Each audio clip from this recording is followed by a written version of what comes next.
रमजान के पूरे 30 रोजों के बाद ईद आई है। कितना मनोहर, कितना सुनहरा प्रभाव है। वृक्षों पर कुछ अजीब हरियाली है। आज का सूर्य देखो कितना प्यारा, कितना शीतल है, मानो संसार ईद की बधाई दे रहा है। गांव में कितनी हलचल है। ईदगाह जाने की तैयारियां हो रही हैं। लड़के सबसे ज़्यादा प्रसन्न हैं। किसी ने एक रोज़ा रखा है, किसी ने वह भी नहीं, लेकिन ईदगाह जाने की खुशी उनके हिस्से की चीज़ है। रोज ईद का नाम रटते थे, आज वह आ गई। अब जल्दी पड़ी है कि कोई ईदगाह क्यों नहीं चलती। सभी बार बार जेब से अपना खजाना निकाल कर गिनते हैं और खुश होकर फिर रख लेते हैं। महमूद गिनता है, 1 2 1 10 12। आपके पास 12 पैसे हैं। मोहसिन के पास 1 2 3 8 9 15 पैसे हैं।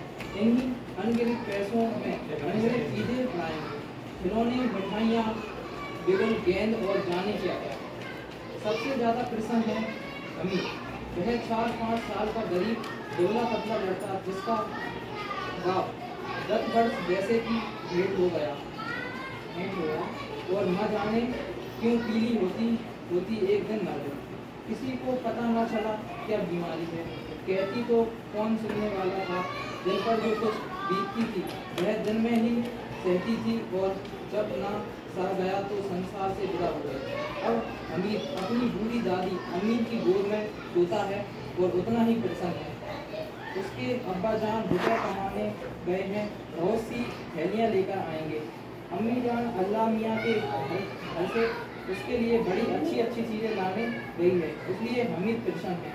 आशा तो बड़ी चीज़ है, और फिर बच्चों की आशा, उनकी कल्पना तो राई का पहाड़ बना देती है।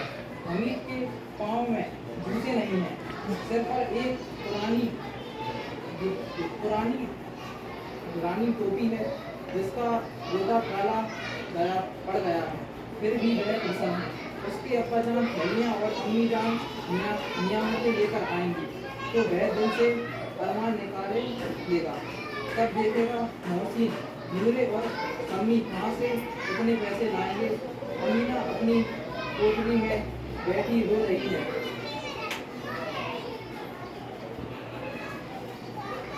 आज ईद का दिन है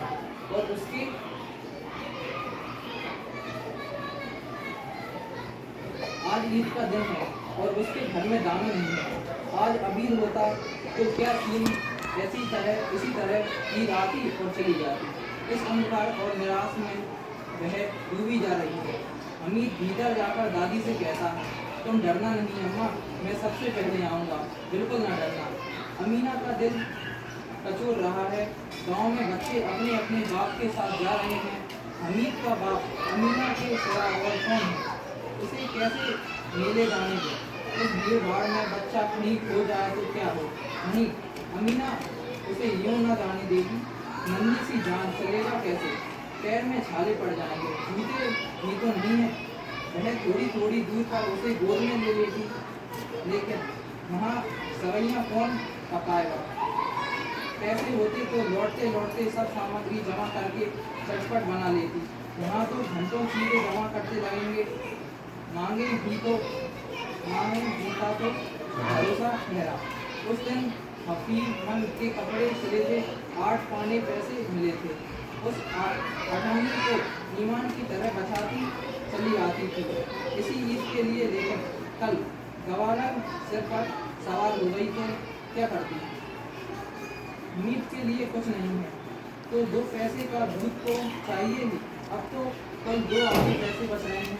3 पैसे हमीद की जीत में, 5 अमीन के बटुए में। वही तो विसाख है और ईद का त्यौहार। अल्लाह की बेड़ा पार लगाए, बच्चे को खुला सलामत रखे, ये दिन भी कट जाएंगे। गांव से मेला चला और बच्चों के साथ हमीद भी जा रहा था। कभी सब दौड़कर आगे निकल जाते, फिर किसी पेड़ के नीचे खड़े होकर 7 बालों का इंतजार करते। यह लोग क्यों इतना धीरे धीरे चल रहे हैं। हमीद के पैरों में तो जैसे फर्क लग गए हैं। वह कभी सकता है।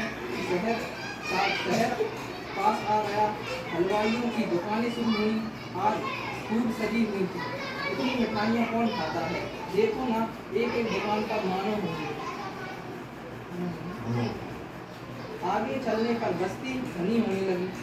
विवाह जाने वालों की टोलियां नजर आने लगी। एक से एक भड़कीले वस्त्र पहने हुए, कोई चक्के टांगे पर सवार, कोई मोटर पर। सभी चित्र में बसे, सभी के दिलों में उमंग। ग्रामीणों का यह छोटा सा दिल अपनी विपन्नता से बेखबर संतोष और धैर्य में मगन चला जा रहा था। बच्चों के लिए नगर की सभी चीजें अनोखी थी। जिस चीज की ओर ताकते ताकते ही रह जाते और पीछे से बराबर हॉर्न की आवाज पर भी चेतते। हमीद तो मोटर के नीचे जाते जाते बचा। सहसा ईदगाह नजर आया। ऊपर इमली के घने वृक्षों की छाया है, नीचे पक्का फर्श है जिस पर जमीन जदीद बिछा हुआ है और रोजेदारों की पंक्तियां एक के पीछे एक न जाने कहाँ तक चली गई हैं। पक्की जगह के नीचे एक, जहाँ जमीन भी नहीं है। नए नए आने वाले आकर पीछे की कतार में खड़े हो जाते हैं। आगे जगह नहीं है। यहाँ कोई धन और पद नहीं देखता। इस्लाम की निगाह में सब बराबर है। इन ग्रामीणों ने भी वजू किया और पिछली पंक्तियां खड़े हो गए। कितना सुंदर संचालन है, कितनी सुंदर व्यवस्था।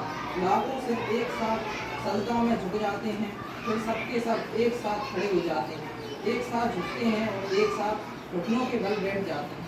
कई बार यही क्रिया होती है जैसे बिजली की लाखों बत्तियां एक साथ प्रदीप हों और एक साथ बुझ जाए और यही क्रम चलता रहे। कितना अपूर्व दृश्य था। इसकी सामूहिक क्रिया, विस्तार और अनंतता हृदय को शुद्धता, गर्व और आत्मनंदन से भर देती थी। मानो भ्रातृत्व का एक सूत्र इन समस्त आत्माओं को एक लकड़ी में पिरोए हुए है। नमाज खत्म हो गई है, लोग आपस में गले मिल रहे हैं। तब मिठाई और खिलौनों की दुकान पर हवा होता है। क्यों ग्रामीणों का यह दल इस विषय में बालकों से कम उत्साही नहीं है। यह देखो हिंडोला है, एक पैसा देकर चढ़ जाओ। कभी आसमान पर जाते हुए मालूम होंगे, कभी जमीन पर गिरते हुए।